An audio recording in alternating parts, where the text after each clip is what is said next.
मरचू जंगल से लकड़ियां काटकर बाजार में बेचने गया, लेकिन उसे लकड़ियों के अच्छे दाम नहीं मिले।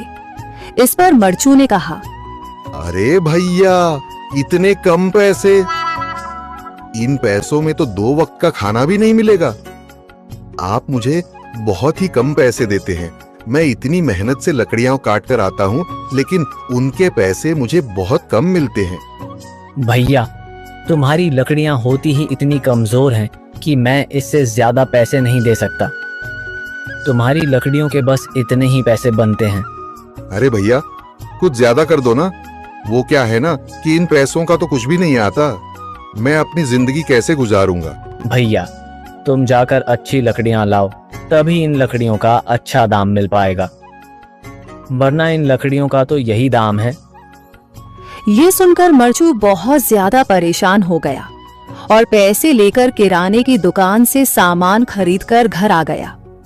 घर पहुंचते ही मरचू की पत्नी सीता ने कहा, अरे जी, सामान ले आए आप? हाँ जी, सामान ले आया हूँ।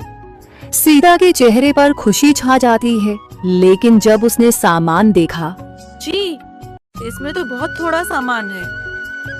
हाँ सीता, मुझे पता है कि यह सामान बहुत थोड़ा है, लेकिन मैं क्या करूं? मेरे पास जितने पैसे थे, मैं उतने का ही सामान लेकर आ गया हूँ। इस तरह हमारा गुजारा कैसे हो पाएगा जी?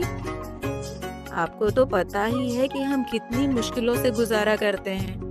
हाँ हाँ, मुझे पता है, लेकिन मैं कर भी क्या सकता हूँ? मेरे पास इतने पैसे ही नहीं कि हम एक अच्छी जिंदगी गुजार सकें। इतनी मेहनत कर रहा हूँ, लेकिन फिर भी मेहनत का फल नहीं मिल रहा। इतनी मेहनत से अच्छी लकड़ी काट कर आता हूँ, लेकिन मुनासिब दाम नहीं मिलता। मैं तो बहुत परेशान हूँ। क्या करूँ? कहाँ जाऊँ? अरे जी, आप परेशान न हो, आप कोई और काम देख लें। मैंने कई बार काम तलाशने की कोशिश की, पर किसी ने भी मुझे काम नहीं दिया।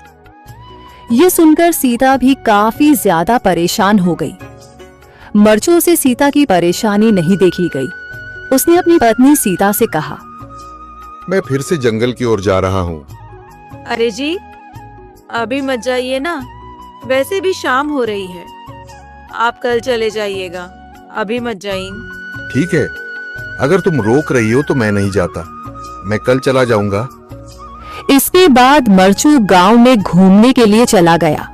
तभी उसे एक आदमी मिला और उसने कहा, कहाँ जा रहे हो भैया? और सुनाओ, क्या हाल चाल है? जिंदगी कैसे गुजर रही है? अरे भैया, तुम्हें तो पता है कि लकड़ियां काटकर कैसे गुजारा होता है। हाँ भैया, तुम सही कह रहे हो। और आसपास के जंगलों में अच्छी लकड़ियां भी नहीं है। इसके लिए तो जंगल के अंदर जाना पड़ेगा। पर जंगल के अंदर तो काफी सारे जंगली जानवर होंगे। मुझे बहुत डर लगता है भैया, मैं जंगल में कैसे जाऊंगा? हाँ भैया, जंगली जानवर तो होंगे, लेकिन अच्छी लकड़ियां तो वहीं से ही मिलेंगी। ये सुनकर मरचू बहुत ज्यादा परेशान हो गया, लेकिन वह आदमी बिल्कुल ठीक कह रहा था। जंगल के किनारे की सारी लकड़ियां कट चुकी थीं। अब सिर्फ जंगल के अंदर ही अच्छी लकड़ियां बची थीं। अगली सुबह मरचू लकड़ियां काटने जंगल की ओर चल पड़ा। जंगल में आने के बाद मरचू ने कहा, अरे, यहाँ पर तो लकड़ियां ही नहीं हैं। वो आदमी सही कह रहा था, लकड़ियों के लिए तो जंगल के अंदर ही जाना पड़ेगा। और जंगल के अंदर जाना क्या सही रहेगा? मुझे तो बहुत डर लग रहा है, क्योंकि वहां पर तो काफी सारे जंगली जानवर होंगे जो खतरनाक होंगे। अगर आज मैं जंगल के अंदर नहीं गया तो मैं आज घर पैसे लेकर नहीं जा सकूंगा, और फिर जब पैसे नहीं होंगे तो गुजारा कैसे होगा? मरचू जंगल के बाहर खड़ा सोचता ही रहा और फिर उसने सोचा, अरे, यहाँ पर भी कोई मजबूत पेड़ दिखाई नहीं दे रहा जिससे मैं लकड़ियां काटकर घर ले जा सकूं। लगता है और अंदर जाना पड़ेगा। यही सोचकर मरचू जंगल के अंदर चला गया। अंदर जाने के बाद उसने इधर उधर पेड़ देखे, पर उसे कोई भी अच्छा पेड़ दिखाई नहीं दिया।